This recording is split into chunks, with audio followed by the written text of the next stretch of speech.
18 декабря на главной площади Алатау прошла мирная акция. Главной темой митинга стала свобода слова в Кыргызстане. Так, в прошлом году в рейтинге международной организации «Репортеры без границ» Кыргызстан занял 98-ю позицию. В этом году нашей стране удалось подняться на 15 пунктов. В 2016 году страна в этом списке находилась на 85-м месте, а в 2017 на 89-м. Тому причиной исковые заявления властей на журналистов и СМИ. Тогда закон позволял главе государства подавать жалобы в суд на СМИ. Однако с приходом нынешнего президента в закон внесены определенные изменения.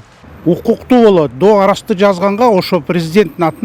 приходом Сооронбая Жээнбекова была убрана старая статья, в которой говорится, что генпрокурор может пожаловаться от лица президента. Сейчас генеральный прокурор этого не может делать. После этого Жээнбеков не писал исковых заявлений. Когда он был премьер-министром, он подавал иск. Однако после того, как стал президентом, отозвал его.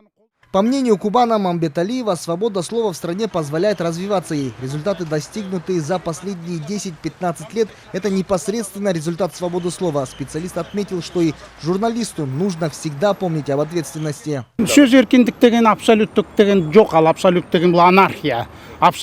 Нет понятия «абсолютная свобода слова». Если вы что-то подобное услышите, то, скорее всего, это реклама, пиар или политический заказ. В понятии журналистики нет такого. В этот момент задумываешься, что нужно подавать исковые заявления на некоторых журналистов в кавычках. Журналистам необходимо помнить о законе, этике журналистики и так далее. По мнению политологов и медиаэкспертов, Кыргызстан намного определил своих соседей в свободе слова. Этому подтверждение рейтинг международной организации, в котором наша страна занимает 83-ю позицию. Наши соседи в том списке расположились от 140-го места и ниже. Если свободу слова Кыргызской республики сравнивать с другими странами, то, безусловно, по Центральной Азии Кыргызстан является лидером по свободе слова.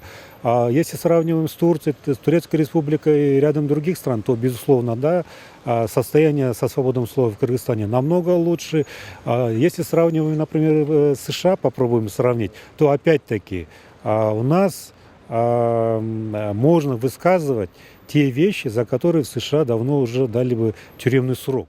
По оценкам международных аналитиков-исследователей, Кыргызстан лидирует в регионе по свободе и распространению информации. А на первых позициях по свободе слова Норвегия, Швеция и Финляндия. Отметим, 18 декабря в Бишкеке прошла мирная акция в поддержку свободы слова в стране. Достан Касканов, Бексултан Курманбек Улу, Алатау, 24.